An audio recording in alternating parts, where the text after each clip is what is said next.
नमस्कार दर्शक बंधु शुभ सकाळ। आज हूँ जुलाई मास 28 तारिख मंगलवार। चलते नजर पकड़ा आज दिन राज्य और देश विदेशर 20टी गुरुत्वपूर्ण खबर उपरे। ता पूर्व जदि आप चैनल नुआ कर तेज भिडटी को गोटे लाइक और शेयर करने सह चैनल को सब्सक्राइब करी कमेंट बॉक्स रे आपण केउ जिल्लार भिडटी को देखुंती जनातु जहाँफल प्रत्येक दिन एपरी नुआ नुआ अपडेट सर्वप्रथमे पाइपर। आज प्रथम खबर अगस्ट 1 रु बड़ परिवर्तन जानतु यह महंगा हेबना सस्ता।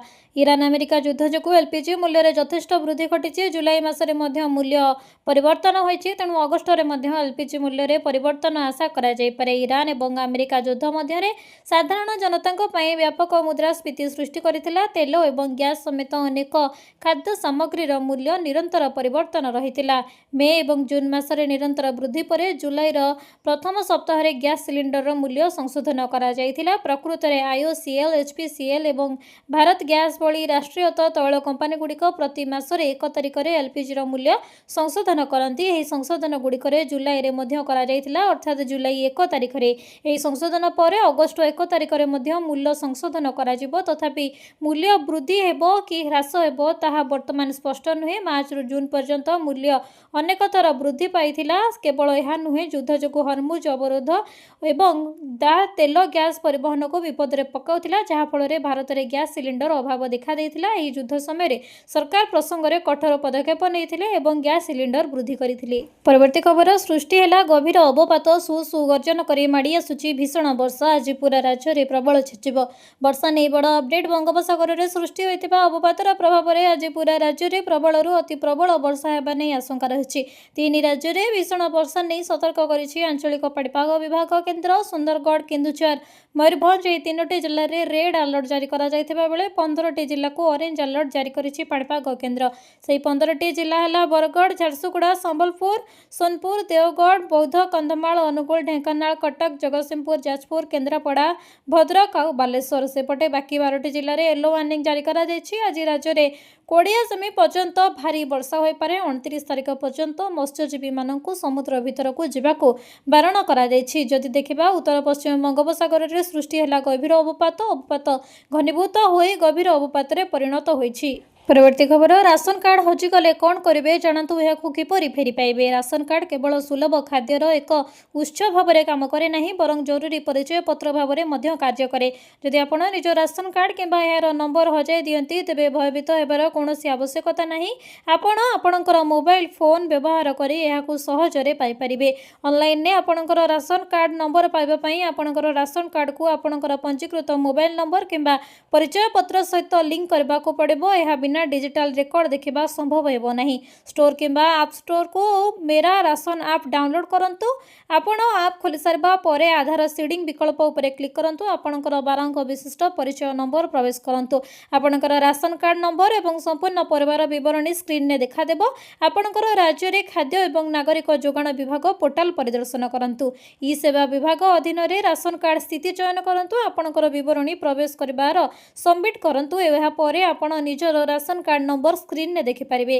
जदि आपणकर फिजिकल राशन कार्ड हजि थाए किंबा चोरी होता है तेबे सुरक्षा दृष्टि भविष्य में यार अपव्यवहार न करबा पई निकटस्थ पुलिस स्टेशन रे अभियोग बा एफआईआर निखोज अभियोग दाखल करंतु। परवर्ती खबर गैस सिलिंडर रे 700 टंकार सब्सिडी संसद रे सरकार को बड़ खुलासा जानतु आज रेट। सरकार गुरुवार दिन सूचना दैछथि जे चलित वर्ष जून मासरे पश्चिम एशियार संकट कारण अंतर्जातीय बजार रे एलपीजी रो दाम व्यापक भाव बढ़िथिले मध्य 14.2 किलोग्राम घरोई एलपीजी सिलिंडर उपरे 700 टंकार अधिक परोक्ष सब्सिडी दिया जाउथिला।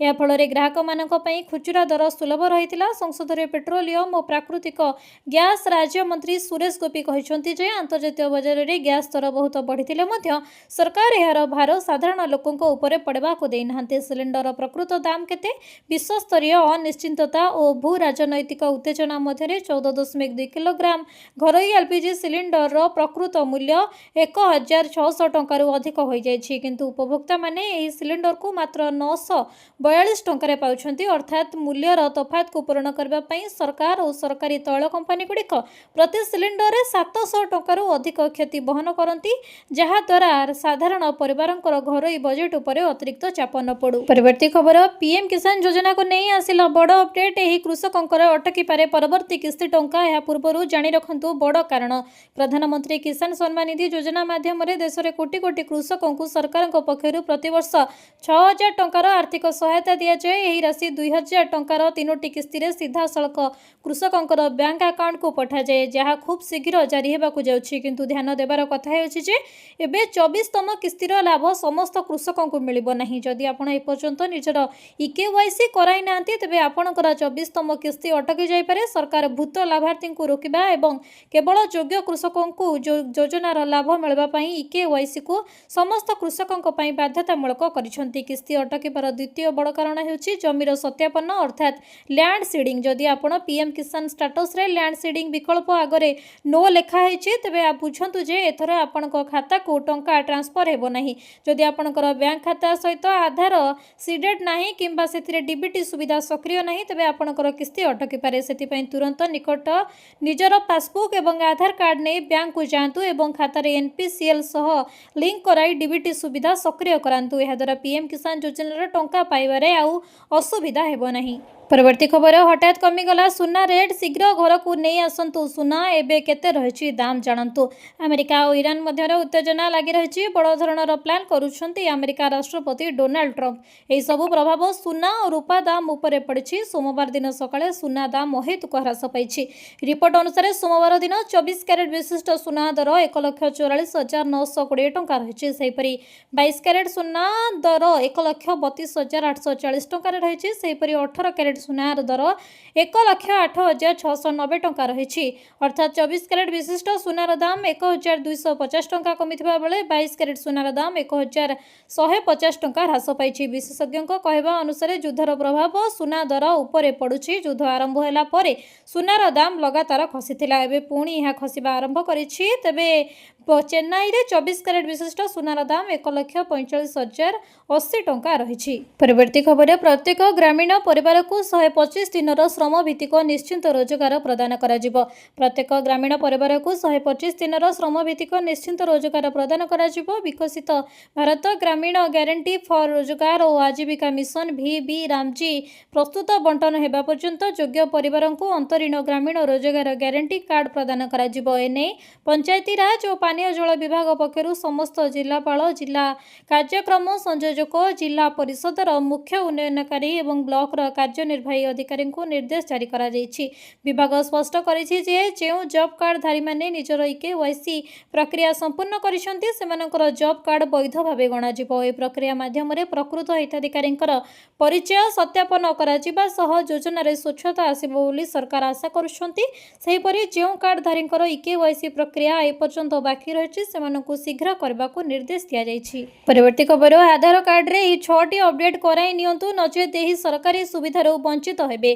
आज भारत में आधार कार्ड केवल एक परिचय पत्र नुहे, आमे आम डिजिटाल जीवनर चाबिकाठी पलटि जाइछि। जदि आपण नूतन सहर को स्थानांतरित होइछंती किंबा आपणकर स्थायी बासस्थान परिवर्तन करुछंती तेबे तुरंत आपणकर आधार ठिकाना अपडेट करांतु। पुराना ठिकाना रहबा द्वारा बैंक अकाउंट खोलिबा, ऋण पाइबा किंबा पासपोर्ट डॉक्यूमेंट जांच रे गुरुत्वपूर्ण समस्या होई पारे। आधार सह लिंक होइतिबा मोबाइल नंबर अत्यंत गुरुत्वपूर्ण कारण समस्त सरकारी एवं बैंकिंग ओटीपी एथिरे आसी थाए। जदि आपणकर पुराना नंबर अक्षम किंबा परिवर्तन करा जायछि तेबे एहाकु तुरंत अपडेट करांतु, नचेत आपण कोनोसी ऑनलाइन जांच करि परिबे नाही। जदि आपणकर नाम, पिता स्वामीकर नाम किंबा जन्म तारीखर बनान रे कोनोसी त्रुटि थाए तेबे सेगुडी को तुरंत संशोधन करांतु। अन्य सरकारी डॉक्यूमेंट जेपरि कि पैन कार्ड किंबा मार्कशीट सहित मेल न खाइले आपणकर अनेक सुविधारू वंचित होई पारंती।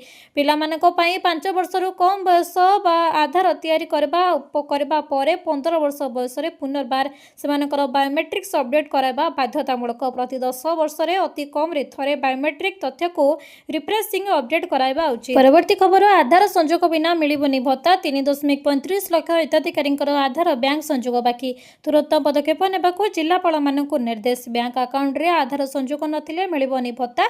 जातीय सामाजिक सहायता कार्यक्रम NSP रे भत्ता पाउथबा हिताधिकारींकर बैंक सह आधार संजोग बाध्यतामूलक करा जायछि। एने समस्त जिलापालମାନଙ୍କୁ आवश्यक पदक्षेप नेबाकू राज्य सामाजिक निरापत्ता और भिन्नक्षम सशक्तिकरण विभागर प्रमुख सचिव सुरेश कुमार वशिष्ठ निर्देश देते। श्री वशिष्ठ लिखिथिबा चिठी रे उल्लेख करिसेंति जे राज्य में 3,35,850 एनएसपी हिताधिकारी होइनी आधार सह बैंक अकाउंट संजोग। तेणु ए दिगरे तुरंत पदक्षेप नेबाकू जिलापालମାନଙ୍କୁ निर्देश दिया जायछि। तेबे किछि पेंशनधारी शଯ୍याशायी होइथिबारु सेमानकर बैंक अकाउंट सह आधार संजोग करबा बेले संवेदनशील होई पदक्षेप नेबाकू परामर्श दिया जायछि। 2026-27 आर्थिक वर्षरु एनएसपी पेंशन एनएसएस पर्स प्लाटफर्म माध्यम आधार भित्तिक पेमेंट व्यवस्था रे प्रदान करा जिवो। तेबे वर्तमान जो भत्ताधारी माने अकाउंट रे भत्ता पाउछंती आधार संजोग न हेले एनएसएस पर्स प्लाटफर्म रे पुराना व्यवस्था रे भत्ता प्रदान संभव हेबो नाही बोली श्री वशिष्ठ स्पष्ट करिछथि। परवर्ती खबर मुख्यमंत्रींकर अभियोग शुणाणी 15,000 अभियोगरु 14,000 समाधान। मुख्यमंत्रींकर अभियोग शुणाणी कार्यक्रम रे 19तम पाळी रे विभिन्न दुरारोग्य रोगर पीड़ित प्राय 12 जनक पई मुख्यमंत्री सिंगल विंडो सिस्टम जरिया 6.15 लाख टंका चिकित्सा सहायता राशि मंजूर करिसेंति। मुख्यमंत्री मोहन चरण माझी सकाळे भुवनेश्वर यूनिट 2 स्थित मुख्यमंत्रींकर अभियोग शुणाणी प्रकोष्ठ रे पहुंची लोकंकर अभियोग शुणिसेंति। मुख्यमंत्री सहित मंत्रिमंडलर 6 जन वरिष्ठ मंत्री मध्ये उपस्थित थिले। उभय ऑनलाइन और ऑफलाइन जरिया 700 रु ऊर्ध्व अभियोग पत्र ग्रहण करा जायतिला। शुणाणी प्रकोष्ठ पर गणमाध्यम आगरे विवृत्ति रखी मुख्यमंत्री कहते सरकार प्रथम ही साधारण लोकों सहित जोड़ी होई रही। साधारण लोकों समस्या प्रति आम सर्वाधिक गुरुत्व दे काम करुछंती। सरकार प्रकृत अर्थ हेउछि साधारण लोकों सरकार। से कहते प्रतिटी अभियोग स्थिति उपरे नियमित नजर रखा जायछि। राज्य स्तर ठारू आरंभ करी जिला स्तर पर्यंत अभियोग शुणाणी व्यवस्था रे तदारख करा जाउछि। तेणु समाधानर हार वृद्धि पाउछि। एहा द्वारा एही व्यवस्था उपरे साधारण लोकों भरोसा वृद्धि पाउछि। परवर्ती खबर कोन आपण माने जानिछन्ते कि आयुष्मान कार्ड रे केउ रोग शामिल नाही। ओडिशा रे लागू होईछि आयुष्मान भारत योजना, किंतु सबुठारु बड़ सूचना जे एही योजना रे केउ सबु रोग शामिल नाही जानंतु। प्रधानमंत्री आयुष्मान भारत योजना अधीन रे आयुष्मान कार्ड लॉन्च करा जायछि। ओडिशा रे लागू होईछि आयुष्मान भारत योजना, किंतु सबुठारु बड़ सूचना जे एही योजना रे केउ सबु रोग शामिल नाही जानंतु। प्रधानमंत्री आयुष्मान भारत योजना अधीन रे आयुष्मान कार्ड लॉन्च करा जायछि। एहा 2018 मसिया रे आरंभ होइथिला। वर्तमान यह ओडिशा रे लागू होईछि। एही योजनार उद्देश्य हेउछि असहाय और गरीब लोकों को मागणा चिकित्सा जोगाइबा। एही कार्ड अधीन रे हिताधिकारी माने जेकोनोसी गुरुतर रोग पई 5 लाख टंका पर्यंत मागणा चिकित्सा पाई परिबे।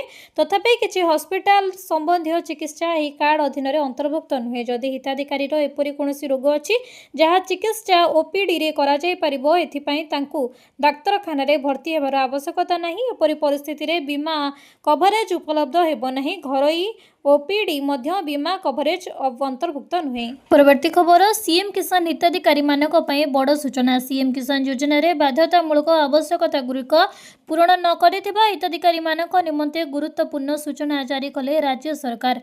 आसंता 28 जुलाई हेउछि पंजीकरणर शेष तारीख। तेणु एही तारीख मध्य पंजीकरण न कले हिताधिकारी माने योजनारु बाद पड़िबे। बैंक खाता सहित आधार संयोगीकरण, कृषक ओडिशा पोर्टाल रे पंजीकरण भली आवश्यकता गुड़िक पूरण करने को हेबो। आधार लिंक थिबा मोबाइल फोन जरिया रे केवाईसी सहित निकटस्थ जनसेवा केंद्र किंबा व्यक्तिगत स्तर रे सीएम किसान पोर्टाल cm.kisan.odisha.gov.in रे पंजीकरण करने को हेबो।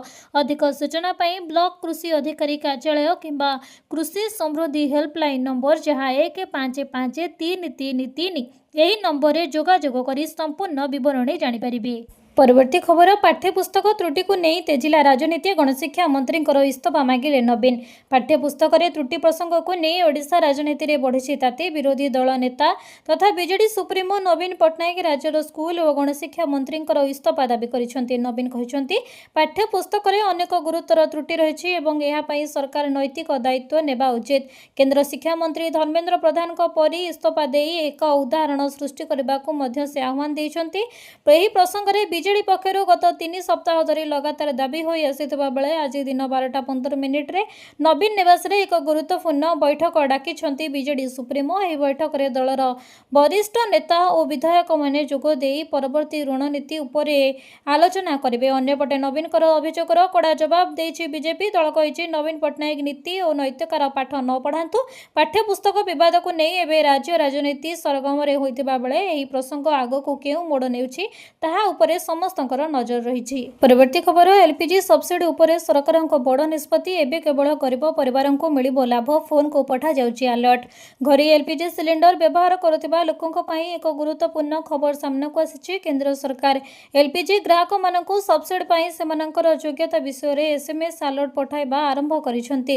ବର୍ତ୍ତମାନ ଟ୍ୟାକ୍ସ ରେକର୍ଡ ମାଧ୍ୟମରେ ଗ୍ୟାସ୍ ସବସିଡିର ଯାଞ୍ଚ ପ୍ରକ୍ରିୟାକୁ ଜୋରଦାର କରାଯାଇଛି। ଇରାନ ଯୁଦ୍ଧ କାରଣରୁ ଦେଖା ଦେଇଥିବା ହର୍ମୁଜ ସଙ୍କଟ ମଧ୍ୟରେ ସରକାର ଏହି ପଦକ୍ଷେପ ନେଇଛନ୍ତି। ବର୍ତ୍ତମାନ କେବଳ ସ୍ୱଳ୍ପ ଆୟକାରୀ ପରିବାରକୁ ହିଁ ସିଲିଣ୍ଡର ଉପରେ ସବସିଡି ମିଳିବ। ଏହି ମେସେଜ ପଠାଇବାର ମୁଖ୍ୟ ଉଦ୍ଦେଶ୍ୟ ହେଉଛି ଜାଲିଆତି କରି ସବସିଡି ନେଉଥିବା ଲୋକଙ୍କୁ ରୋକିବା ଏବଂ କେବଳ ପ୍ରକୃତ ହିତାଧିକାରୀମାନଙ୍କ ପାଖରେ ସୁବିଧା ପହଞ୍ଚାଇବା। ମିଳିଥିବା ସୂଚନା ଅନୁଯାୟୀ ଏଲପିଜି ଗ୍ରାହକମାନଙ୍କୁ ପଠାଯାଇଥିବା ଏସଏମଏସ୍ରେ ଉଲ୍ଲେଖ ଅଛି ଯେ ଯେଉଁମାନଙ୍କର ବାର୍ଷିକ ଟ୍ୟାକ୍ସ ଯୋଗ୍ୟ ଆୟ 10 ଲକ୍ଷ ଟଙ୍କାରୁ ଅଧିକ ସେମାନଙ୍କୁ 7 ଦିନ ମଧ୍ୟରେ ନିଜର ସମ୍ପୂର୍ଣ୍ଣ ତଥ୍ୟ ଦେବାକୁ ହେବ କିମ୍ବା ସଠିକ୍ ଜବାବ ରଖିବାକୁ ହେବ। ଯେଉଁମାନେ ଏହା କରିବେ ନାହିଁ ସେମାନଙ୍କ ବିରୁଦ୍ଧରେ କଠୋର କାର୍ଯ୍ୟାନୁଷ୍ଠାନ ଗ୍ରହଣ କରାଯାଇପାରେ। ଏତିକି ନୁହେଁ, ଯଦି 7 ଦିନ ମଧ୍ୟରେ ସନ୍ତୋଷଜନକ ଉତ୍ତର ନ ମିଳେ ତେବେ ସମ୍ପୃକ୍ତ ଗ୍ରାହକଙ୍କର ଏଲପିଜି ସବସିଡି ସମ୍ପୂର୍ଣ୍ଣ ରୂପେ ବନ୍ଦ କରିଦିଆଯିବ ବୋଲି ସ୍ପଷ୍ଟ ଭାବେ କୁହାଯାଇଛି। ପରବର୍ତ୍ତୀ ଖବର ଟୋଲ୍ ଟିକସରୁ ବଡ଼ ଆଶ୍ୱସ୍ତି। ଶୁଳ୍କ ନିୟମରେ ଏନ୍ଏଚ୍ଏଆଇ କଲା ସଂଶୋଧନ। ଜାତୀୟ ରାଜପଥ ଏନ୍ଏଚ୍ରେ ଯାତ୍ରା କରୁଥିବା କୋଟି କୋଟି ଗାଡ଼ି ଚାଳକଙ୍କୁ ବଡ଼ ଆଶ୍ୱସ୍ତି। ଖୁସି ଖବର ଦେଲା ଜାତୀୟ ରାଜପଥ ପ୍ରାଧିକରଣ କର୍ତ୍ତୃପକ୍ଷ। ଯଦି ଆପଣ ଯାଉଥିବା ରାସ୍ତାରେ ଲମ୍ବ ପୋଲ, ସୁଡ଼ଙ୍ଗ, ଫ୍ଲାଏଓଭର କିମ୍ବା ଏଲିଭେଟେଡ୍ ରୋଡ୍ ରହିଛି ତାହେଲେ ଆପଣଙ୍କ ପୂର୍ବ ତୁଳନାରେ ଆପଣଙ୍କୁ କମ୍ ଟୋଲ୍ ଟିକସ ଦେବାକୁ ପଡ଼ିବ। ଜାତୀୟ ରାଜପଥ ପ୍ରାଧିକରଣ କର୍ତ୍ତୃପକ୍ଷ ଶୁଳ୍କ ନିୟମରେ ସଂଶୋଧନ କରିଛନ୍ତି। ଆଉ ସେହି ନିୟମରେ ସଂଶୋଧିତ ଦର ଲାଗୁ କରି ଏନ୍ଏଚ୍ଏଆଇ ସମସ୍ତ କ୍ଷେତ୍ରୀୟ କାର୍ଯ୍ୟାଳୟକୁ ନିର୍ଦ୍ଦେଶନାମା ଜାରି କରିଛି। ନୂଆ ନିୟମ ଅନୁସାରେ ଟୋଲ୍ ଦରର ସମୀକ୍ଷା ଓ ସଂଶୋଧନ ପ୍ରକ୍ରିୟା ଆରମ୍ଭ କରିବାକୁ ଦିଆଯାଇଛି ନିର୍ଦ୍ଦେଶ। ସାଧାରଣତଃ କୌଣସି ହାଇୱେର ବ୍ରିଜ, ସୁଡ଼ଙ୍ଗ କିମ୍ବା ଏଲିଭେଟେଡ୍ ରାସ୍ତା ନିର୍ମାଣ କରିବା ଓ ତାର ରକ୍ଷଣାବେକ୍ଷଣ ଅତ୍ୟଧିକ ବ୍ୟୟ ସାପେକ୍ଷ ହୋଇଥିଲେ, ଯେଉଁଥିପାଇଁ ପୁରୁଣା ନିୟମର ରାସ୍ତାର ଲମ୍ବ 10 ଗୁଣା ଆଧାରରେ ଟୋଲ୍ ଗଣନା କରାଯାଉଥିଲା। ପରବର୍ତ୍ତୀ ଖବର ପ୍ଲାଷ୍ଟିକ୍ ନୋଟକୁ ନେଇ ଆସିଲା ବଡ଼ ଖବର। ଦେଶରେ ଚାଲିବ ପ୍ଲାଷ୍ଟିକ୍ ନୋଟ ପରୀକ୍ଷା ମୂଳକ ଭାବେ। ଏତିକି କୋଟି ଛାପିବ ଆରବିଆଇ। ଦେଶରେ ଖୁବ୍ ଶୀଘ୍ର ଚଳାଚଳ କରିପାରେ ପ୍ଲାଷ୍ଟିକ୍ ନୋଟ। 10 ଓ 20 ଟଙ୍କିଆ ପଲିମର ନୋଟ ପରୀକ୍ଷା ମୂଳକ ଭାବେ ଜାରି କରିବାକୁ ରିଜର୍ଭ ବ୍ୟାଙ୍କ ପ୍ରସ୍ତାବକୁ କେନ୍ଦ୍ର ସରକାର ମଞ୍ଜୁରି ଦେଇଛନ୍ତି। ଦେଶରେ ଖୁବ୍ ଶୀଘ୍ର ପ୍ରଚଳନ କରିପାରେ ପ୍ଲାଷ୍ଟିକ୍ ନୋଟ। 10 ଓ 20 ଟଙ୍କିଆ ପଲିମର ନୋଟ ପରୀକ୍ଷା ମୂଳକ ଭାବେ ଜାରି କରିବାକୁ ରିଜର୍ଭ ବ୍ୟାଙ୍କର ପ୍ରସ୍ତାବକୁ କେନ୍ଦ୍ର ସରକାର ମଞ୍ଜୁରି ଦେଇଛନ୍ତି। ପ୍ରଥମ ପର୍ଯ୍ୟାୟରେ 10 ଟଙ୍କିଆ ଓ 20 ଟଙ୍କିଆ ମୂଲ୍ୟର 100 କୋଟି ଲେଖାଏଁ ପଲିମର ନୋଟ ବଜାରକୁ ଛାଡ଼ିବା ପାଇଁ ଅନୁମତି ମିଳିଛି। ଲୋକସଭାରେ ଏକ ଲିଖିତ ଉତ୍ତରରେ ଅର୍ଥ ରାଷ୍ଟ୍ରମନ୍ତ୍ରୀ ପଙ୍କଜ ଚୌଧୁରୀ ଏହି ଗୁରୁତ୍ୱପୂର୍ଣ୍ଣ ସୂଚନା ଦେଇଛନ୍ତି। ରିଜର୍ଭ ବ୍ୟାଙ୍କ କହିଛି, ଭାରତୀୟ ପରିସ୍ଥିତିରେ ଏହି ନୋଟର ସ୍ଥାୟିତ୍ୱ ଓ ବ୍ୟବହାରକାରିତା ଯାଞ୍ଚ ପାଇଁ ଏହି ପରୀକ୍ଷା କରାଯିବ। ପରୀକ୍ଷା ସଫଳ ହେଲେ ହିଁ ବ୍ୟାପକ ଭାବେ ଏହାକୁ ପ୍ରଚଳନ କରିବା ଉପରେ ନିଷ୍ପତ୍ତି ନିଆଯିବ। ପରବର୍ତ୍ତୀ ଖବର ଲୁଣ, ଚା ଓ ଡାଲି ସବୁ ହେବ ମହଙ୍ଗା। ଟାଟା ବଢ଼ାଇବ ଦାମ। ସାଧାରଣ ଲୋକଙ୍କୁ ବଡ଼ ଝଟକା। ଯଦି ଆପଣ ଦୈନନ୍ଦିନ ବ୍ୟବହାରରେ ସାମଗ୍ରୀ କିଣୁଛନ୍ତି ତେବେ ଆସନ୍ତା ଦିନରେ ଆପଣଙ୍କ ପକେଟ୍ ଉପରେ ଅଧିକ ଭାର ପଡ଼ିପାରେ। ଟାଟା କନ୍ଜ୍ୟୁମର ପ୍ରଡକ୍ଟ ଟିପିସିଏଲ୍ ସଂକେତ ଦେଇଛି ଯେ କଞ୍ଚାମାଲର ମୂଲ୍ୟ ଲଗାତାର ବଢ଼ୁଥିବାରୁ କମ୍ପାନୀ ଖୁବ୍ ଶୀଘ୍ର ନିଜର ଅନେକ ପ୍ରଡକ୍ଟର ଦାମ ବଢ଼ାଇପାରେ। କମ୍ପାନୀ କହିବା ଅନୁସାରେ ଯଦି ଉତ୍ପାଦନ ଖର୍ଚ୍ଚ ଲଗାତାର ବଢ଼ି ଚାଲିବ ତେବେ ଲାଭ ବଜାୟ ରଖିବା ପାଇଁ କିଛି ପ୍ରଡକ୍ଟର ଦାମ ବଢ଼ାଇବାକୁ ପଡ଼ିପାରେ। ଏଥିରେ ଚା, ଲୁଣ, ବ୍ରାଣ୍ଡେଡ୍ ଡାଲି ପରି ଦୈନନ୍ଦିନ ବ୍ୟବହାରର ଜରୁରୀ ସାମଗ୍ରୀ ସାମିଲ ରହିଛି। କଞ୍ଚାମାଲର ମୂଲ୍ୟ ଲଗାତାର ବଢ଼ୁଥିବା ଯୋଗୁଁ ସାଧାରଣ ପ୍ରଭାବରେ ଯାହାର ସିଧାସଳଖ ପ୍ରଭାବ କମ୍ପାନୀର ଉତ୍ପାଦନ ଖର୍ଚ୍ଚ ଉପରେ ପଡ଼ୁଛି। ପଶ୍ଚିମ ଏସିଆରେ ଚାଲିଥିବା ଭୂ ରାଜନୈତିକ ଉତ୍ତେଜନାର ପ୍ରଭାବ ବିଶ୍ୱସ୍ତରୀୟ ସପ୍ଲାଇ ଚେନ୍ ଉପରେ ପଡ଼ୁଛି, ଯାହାଦ୍ୱାରା ଦାମ ବଢ଼ୁଛି। ଚା ପତ୍ରର ମୂଲ୍ୟରେ ପ୍ରାୟ 7%ରୁ 10% ପର୍ଯ୍ୟନ୍ତ ବୃଦ୍ଧି ଘଟିଛି। ମୌସୁମୀ ବର୍ଷା ବିଳମ୍ବରେ ଆସିବାରୁ ଚା ପତ୍ରର ଦାମ ବଢ଼ିଯାଇଛି। ଟାଟା ଟି, ଟାଟା ସଲ୍ଟ, ଟାଟା ସମ୍ପନ୍ନ ବ୍ରାଣ୍ଡେଡ୍ ଡାଲି, ଅନ୍ୟାନ୍ୟ ପ୍ୟାକେଟ୍ ଖାଦ୍ୟ ଉତ୍ପାଦନର ଦାମ ବଢ଼ିପାରେ।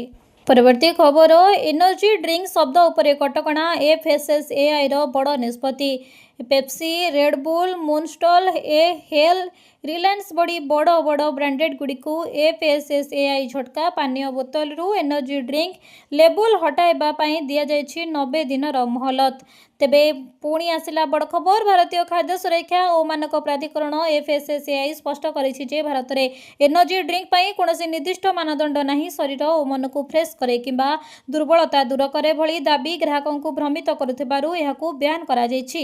कंपनीगुड़िक आपत्ति सत्वे एफएसएसएआई सीओ रजित पुनहारी यह नियम पालन पर 90 दिन समय सीमा धार्य कर राजस्थान यह अभियान आरंभ हो जाइए जो हजार हजार बोतल स्टिकिंग कैंपा एनर्जी रेडबुल जबत करा सहित ई कॉमर्स प्लेटफॉर्म गुड़िक भी यही नाम बिक्री न करने को निर्देश दी परवर्ती खबर कॉकरोच पर E20 जनता पार्टी रखिले बड़ दाबी संसद अभिमुखे करेंगे यात्रा नीट पेपर लीक मामलें कॉकरोच जनता पार्टी दाबी पूरण होती आंदोलन हटि जंतर मंतर चली धारणा शेष होती तेज शिक्षा व्यवस्था को नहीं हठात कॉकरोच पार्टी आविर्भाव होता एवं समान ढंग से आउ एक दल मुंड टेकी जहाँ E20 जनता पार्टी कॉकरोच जनता पार्टी पर E20 जनता पार्टी मुंड टेकी से धारणा देवाक जाउछंती जनता को किपरि 100% शुद्ध पेट्रोल मिलिबो से दिगरे एही आंदोलन कराजिबो बोली नुआ पार्ट रहिछि तेबे एहा सह केंद्र परिवहन मंत्री नितिन गडकरींकर इस्तीफा मध्य दाबी करा जायछि सबठारु बड़ कथा हेउछि जे एही आंदोलन को दिल्लीर टैक्सी और टूरिस्ट ट्रांसपोर्ट एवं टूर ऑपरेटर एसोसिएशन रे समर्थन देछि सेमाने पार्लियामेंट अभिमुखे यात्रा करेंगे बोली सूचना मिली तेज अगस्ट 4 तारिख में मोर्चा संसद अभिमुखे बाहरिबे एवं एसोसिएशन कहवा अनुसार भारत सरकार इथानल ब्लेंडिंग पॉलिसी माइलेज कम देखाउछि।